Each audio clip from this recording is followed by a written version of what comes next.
The woman at the front desk slid the paper across the counter without looking at me. It was laminated, old, bent at the corners. At the top, in faded black markers, someone had written, "Read before room 8." I laughed a little because I thought it was a joke. She didn't. She just pushed the key toward me with 2 fingers and said, "Curtains closed by 2:13. I looked down at the paper. There were 7 rules. The first one said, "Do not park facing the road." I looked back through the glass doors. My car was facing the road. The woman finally looked up, and for the first time, I noticed how tired her eyes were. Not sleepy. Tired, like she had been warning people for years and watching them ignore her. "Move it," she said. Outside, the neon sign buzzed in the rain. Highway 9 Motel. Half the letters were dead. The parking lot was empty except for my car and one white van with no plates. But every window in the motel had a light on, every single room. I moved my car. When I came back inside, the woman was gone. The lobby door behind the counter was swinging slightly, like she had left in a hurry. My key was still there. Room 8. At the bottom of the paper, someone had added one final line in pen. Not printed, handwritten. "If you hear yourself outside, do not answer." I almost left right then, I really did. But the storm had shut down the highway 10 miles back. My phone had no signal. My gas light was on.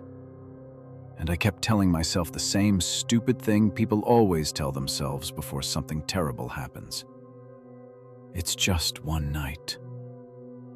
Room 8 was at the far end of the building. Of course it was. The walkway lights flickered as I passed each door. Room 3 had a TV playing behind it. Room 5 had someone coughing. Room 6 smelled like cigarette smoke, but there were no cars in front of any of them. When I reached room 8, I noticed the door had 3 locks. A normal lock, a chain lock, and a sliding bolt that looked newer than the door itself. Inside, the room was almost painfully ordinary. Brown carpet, a bedspread with yellow flowers, a mirror over the dresser, a dead phone, an ice bucket. The kind of place you forget while you're still standing in it. I put my bag on the chair and read the rules again. 1. Do not park facing the road.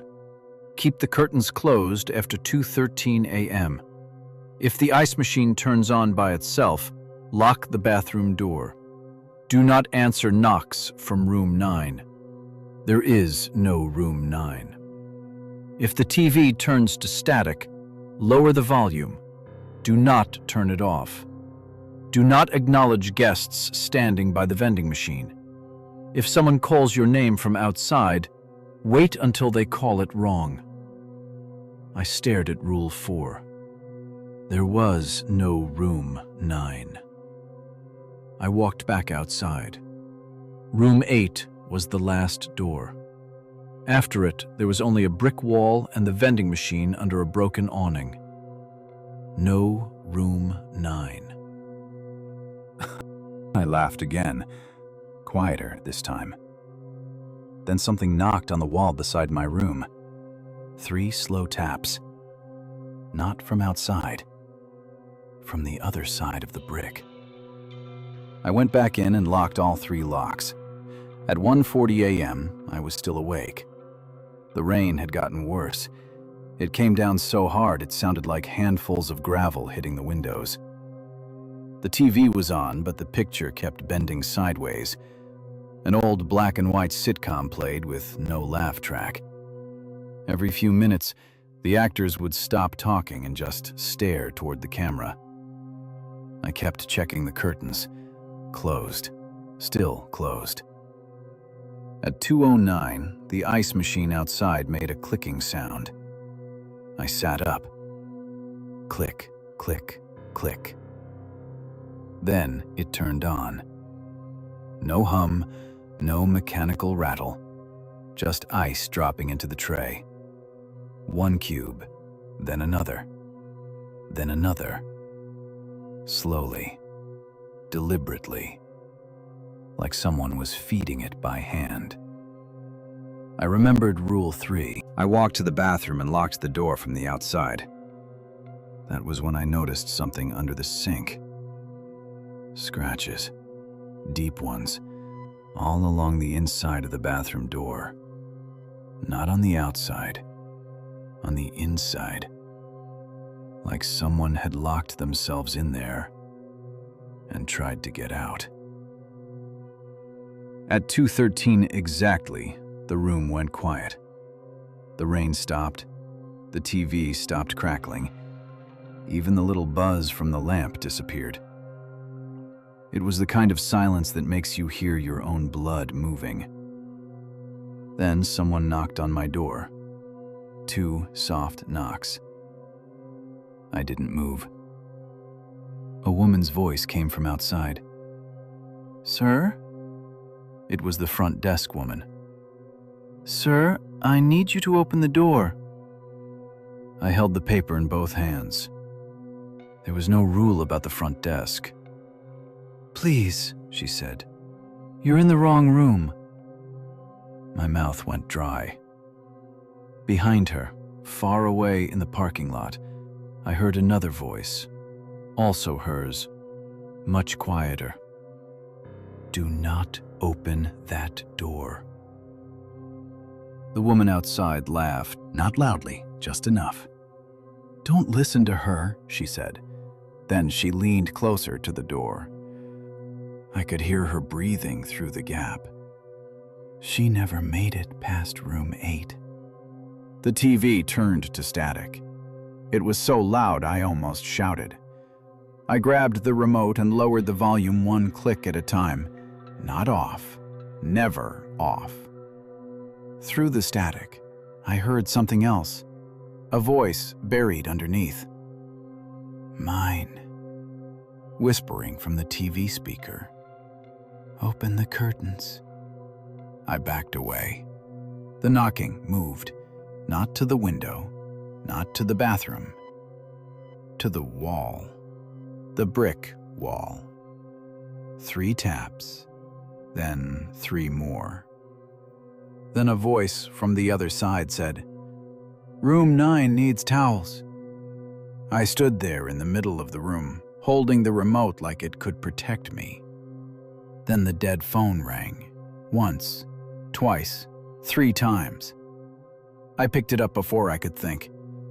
There was only breathing at first. Then the front desk woman whispered, "Listen carefully. The rules are not for you." I couldn't speak. "They're for us," she said. Outside, the vending machine started humming. A pale light filled the crack beneath the curtains.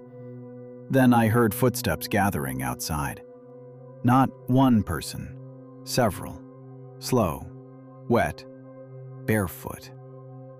The woman on the phone kept whispering, "Every room has someone inside. Some of them used to be guests. Some of them used to be staff." "What is this place?" I asked. The line crackled. "A place that gets hungry between storms." The doorknob turned once, stopped. Then the chain lock pulled tight by itself. The woman said, "At 2:30, you will hear your car start." I looked at the clock, 2:29. "Do not look." I turned toward the window before I could stop myself. The curtains were closed, but headlights appeared behind them. My headlights. My engine coughed outside. Then I heard my own car door open. My own voice called from the parking lot. "Hey!" I covered my mouth. It sounded exactly like me. Not close. Perfect. "Hey, I forgot something." The voice came nearer, I could hear shoes stepping through puddles, my shoes. The same squeak in the left sole, the same tired breath. Then it said my name. Correctly. Rule 7. Wait until they call it wrong. It said my name again. Correctly. Then again. Correctly. The room felt smaller every time. The voice reached the door. A hand pressed against it from outside. Not knocking now, just resting there.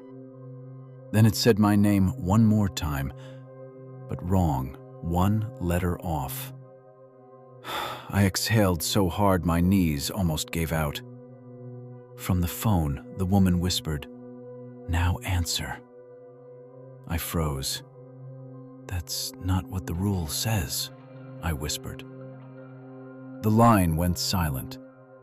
Then her voice changed. Just slightly, like someone smiling with someone else's mouth. "I know." The bathroom door unlocked behind me. Slowly, I turned. The door opened 3 inches. Inside the dark bathroom, someone was standing behind the shower curtain. Not moving, just breathing. The phone in my hand whispered, "Rule 8 was removed because guests kept surviving it." There were only 7 rules on the paper. The shower curtain moved. One pale hand slid around the edge. I ran. I don't remember unlocking the door. I don't remember the walkway. I remember the vending machine. There were people standing around it, 5 of them, all facing the glass. None of them were buying anything. One was the front desk woman. One was me. One was a little boy in pajamas. One had no reflection in the vending machine glass. I didn't acknowledge them. I kept my eyes on the ground and walked straight to my car. It was parked exactly how I left it, not facing the road. The engine was cold, but the driver's seat was wet. I drove until the motel disappeared behind the rain. At sunrise, my phone came back to life.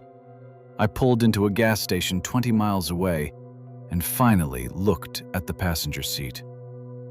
The laminated paper was there. I had left it in room 8, I know I did. But now, there were 8 rules.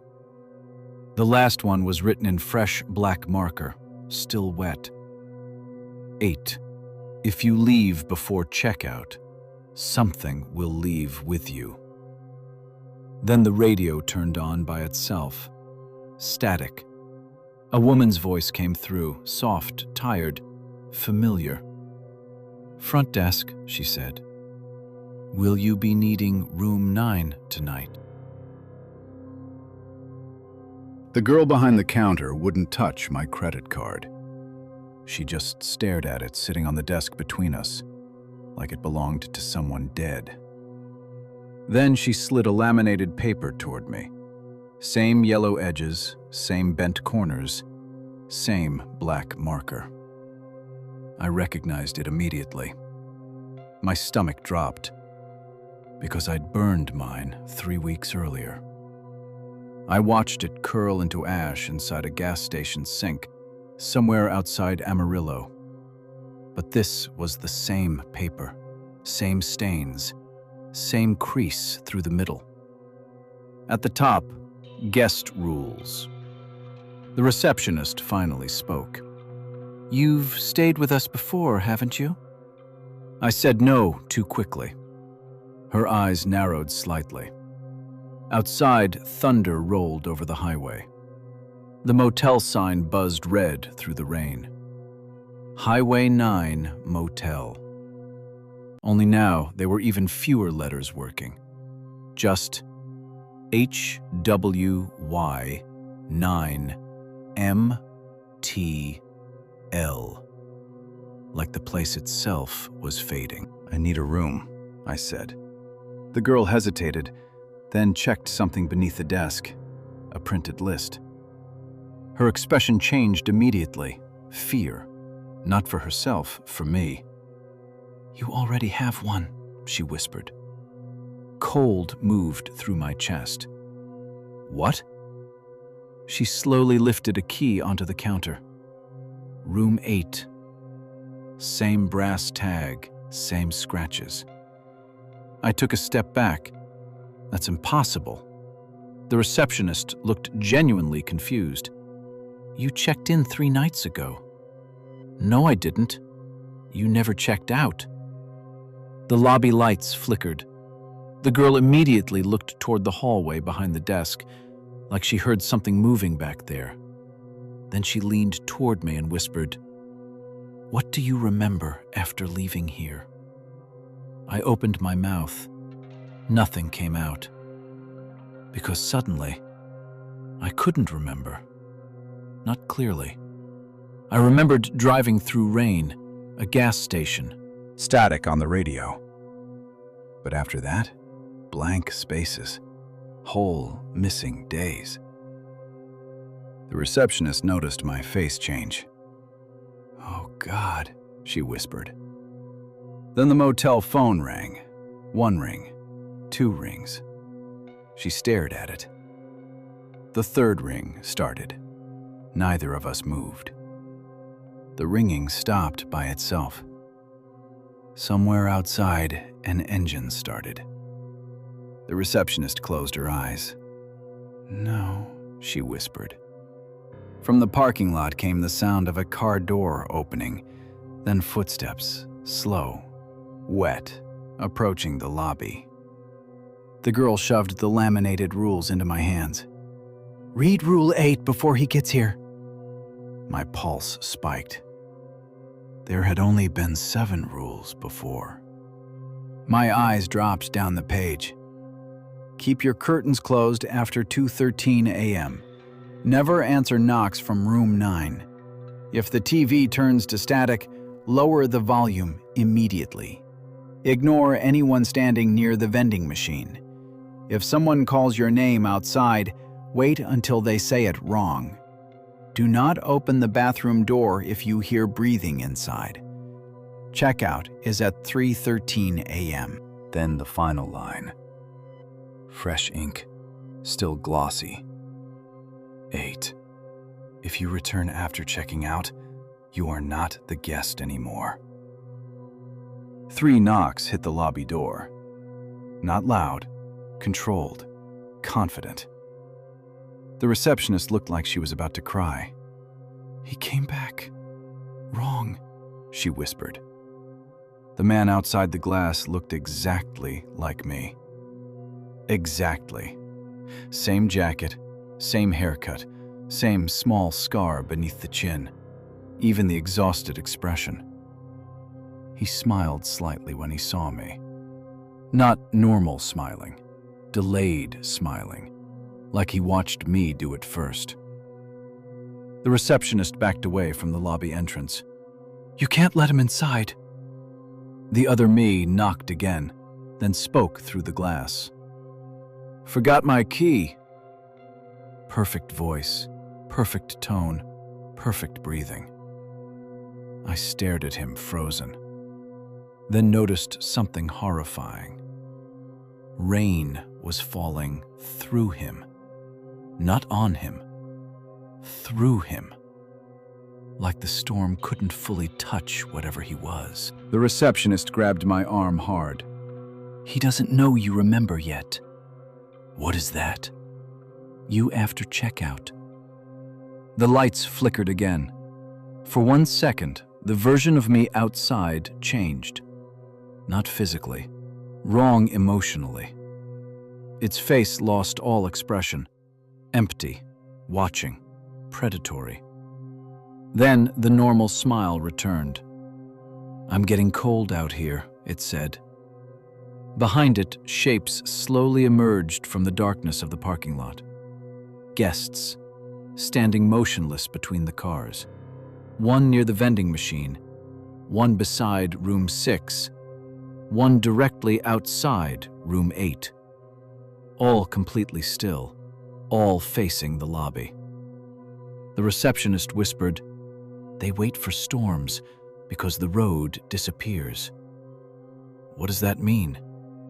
Before she could answer, every light in the motel shut off. Darkness swallowed everything. Outside, the neon sign buzzed violently.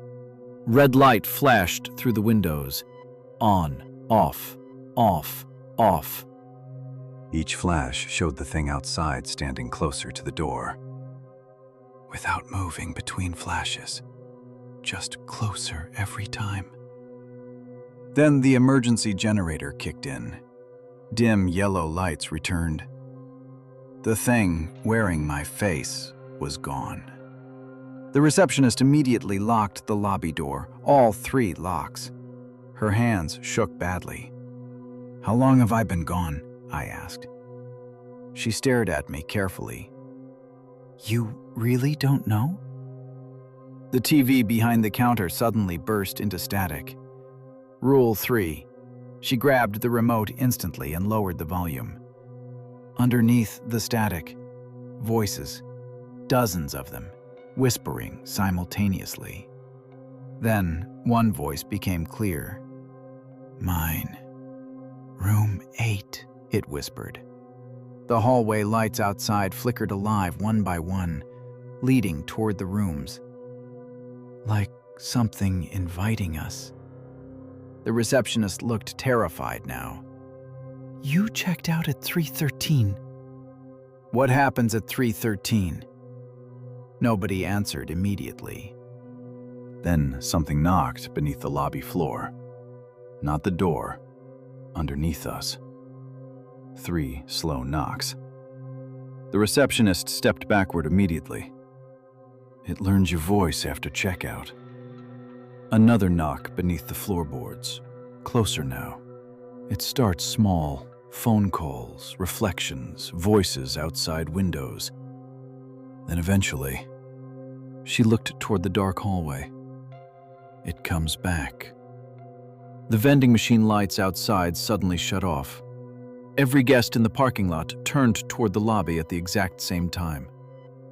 Not natural movement, too synchronized, like puppets reacting to one command. The receptionist whispered, "Don't acknowledge them." One of the guests stepped forward into the neon glow. An old man holding flowers wrapped in newspaper. Funeral flowers. I recognized him immediately from somewhere I couldn't explain. Then another stepped forward. The woman from room 6. Then another. The night auditor. Pale, exhausted, still wearing the motel uniform. His mouth moved slightly, not speaking, repeating something silently. The thing outside wearing my face suddenly appeared behind them. No footsteps, just there, smiling. Then every motel phone started ringing at once. Every room, every office, every hallway phone. A wall of ringing filling the motel. The receptionist covered her ears. "They know you're back." The version of me outside raised one hand slowly toward the lobby, inviting me. Then all the guests outside copied the movement perfectly, at the same exact second. I backed away from the glass. "What happens if it gets inside?" The receptionist looked at me with genuine pity. It already did. The bathroom door behind the lobby creaked open slowly. Darkness inside. Breathing from within. Wet breathing. Then my own voice whispered from the dark. "You left me here." The receptionist started crying quietly. "I'm sorry," she whispered. "For what?" She looked at the clock above the desk. 3:12 a.m. My blood went cold. The ringing phones stopped simultaneously. Total silence. Then the receptionist pushed the room 8 key into my hand. "You can still check out properly." Outside, every guest slowly turned toward room 8, waiting. The clock changed. 3:13.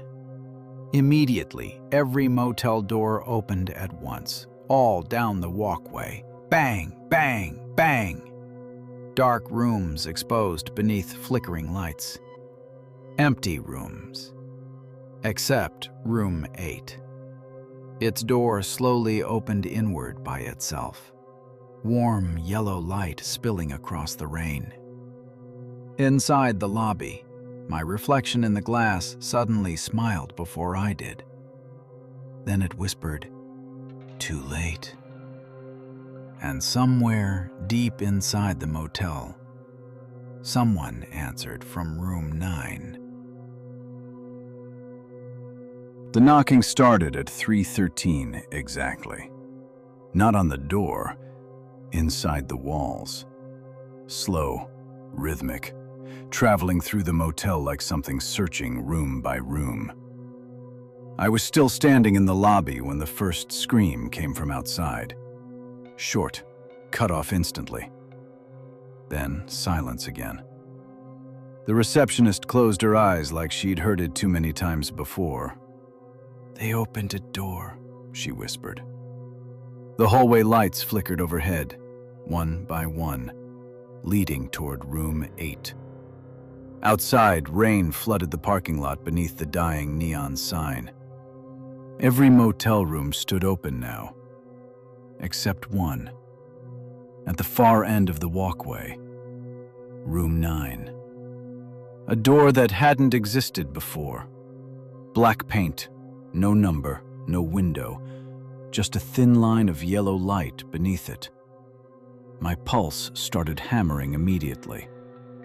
That room wasn't there before. The receptionist didn't answer. She was staring at the security monitors.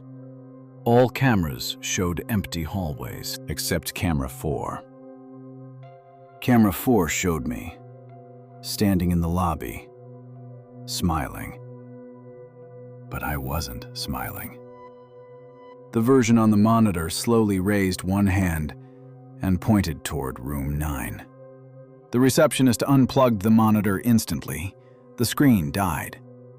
But for 1 second after losing power, my smiling reflection remained visible, then disappeared. Another scream outside, closer this time. I moved toward the lobby door automatically. The receptionist grabbed my jacket. "Don't go near the rooms." "What's happening?" "They're checking out." The way she said it made my skin crawl. Not leaving, checking out. Like the motel itself was processing them. Outside, footsteps moved through the rain. Dozens of them. But nobody was visible anymore. Just wet footprints appearing and disappearing beneath the flickering lights. Walking toward room 9. Then the motel phones started ringing again. Not random this time. Sequentially. Room by room, starting from the far end of the motel. Ring. Silence. Then the next room, getting closer each time. The receptionist whispered numbers under her breath. 4. Ring. 5. Ring. 6. The sound moved nearer down the hallway. Each ring lasted exactly 3 seconds, then stopped. When it reached room 8, the phone behind the front desk rang immediately. The receptionist froze. Neither of us moved.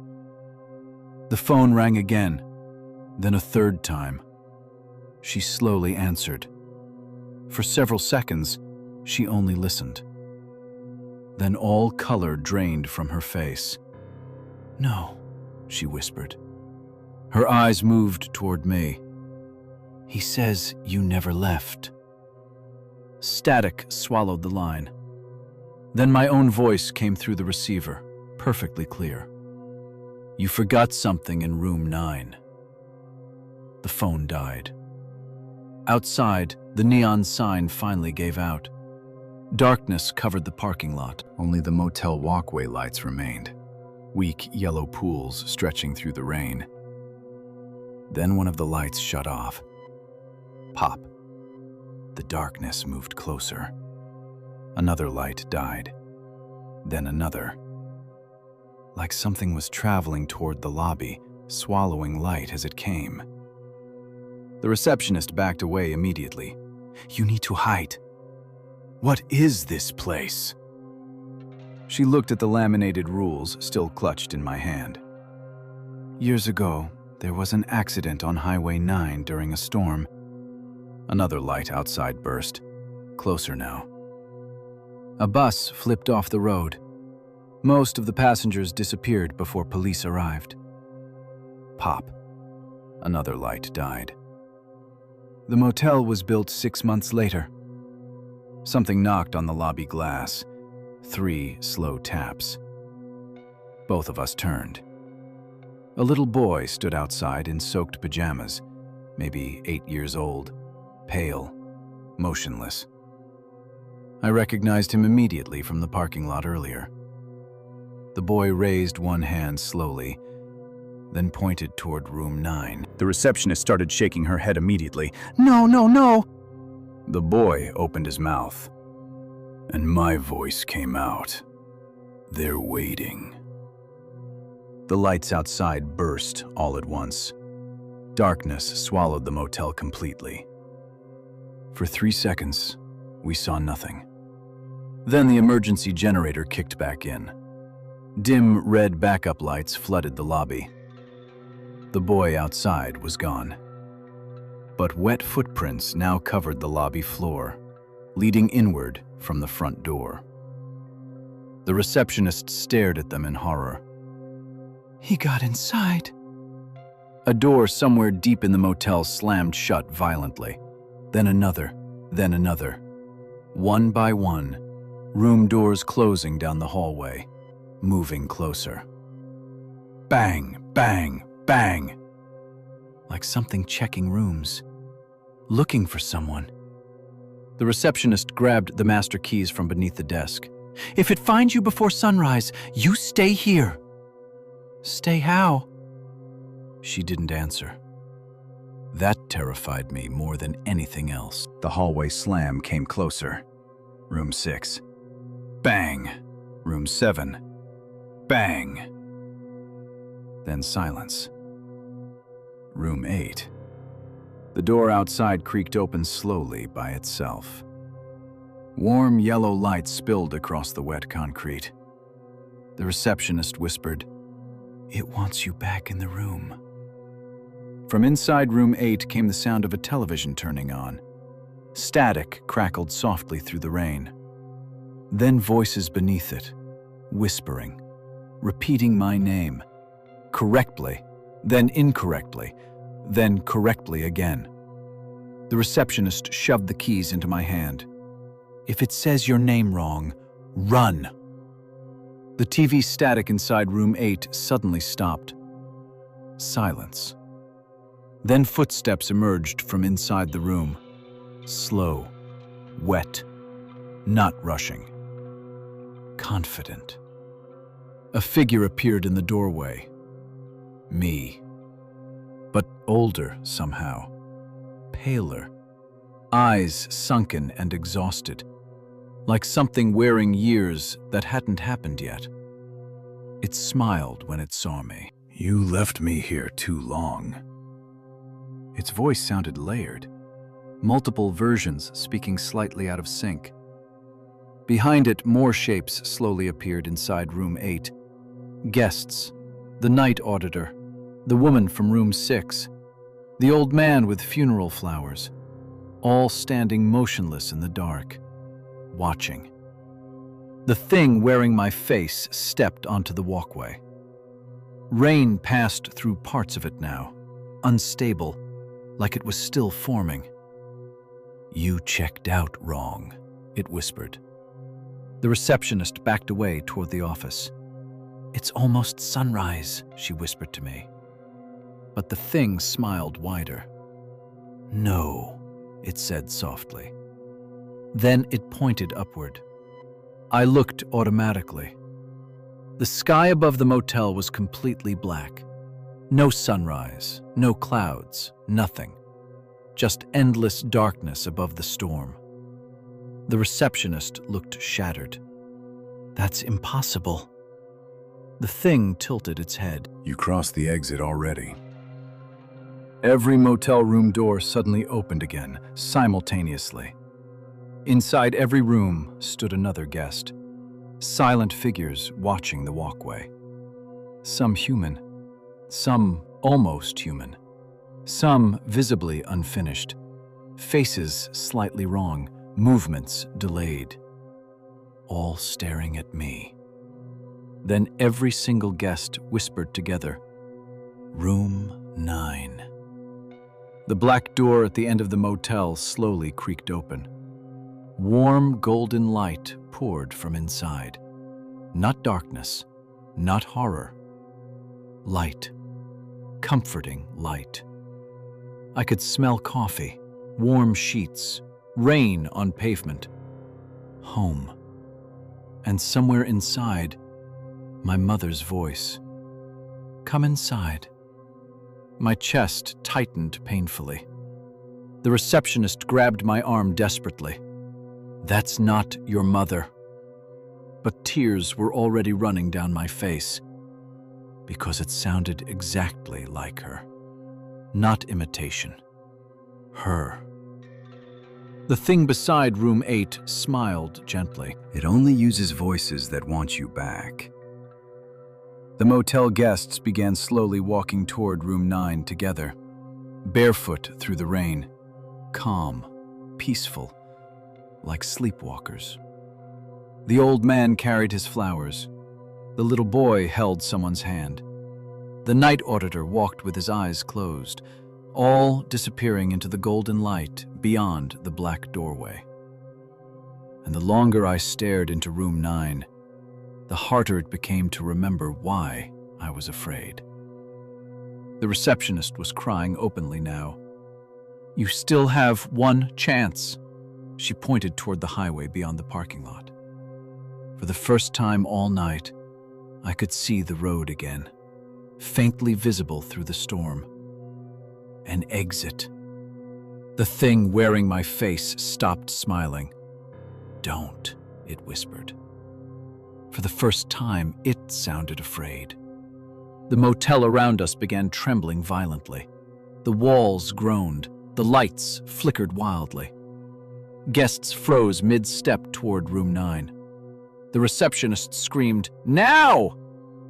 I ran. Across the flooded parking lot, past the silent guests, past the vending machine, past room 8.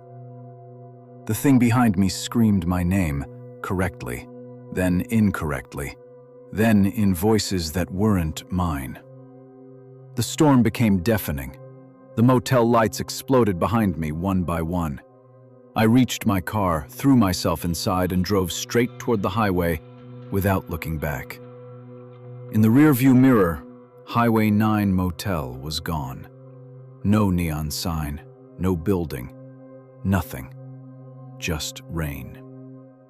I kept driving until sunrise finally appeared over the road. Real sunrise, gray and weak, but real.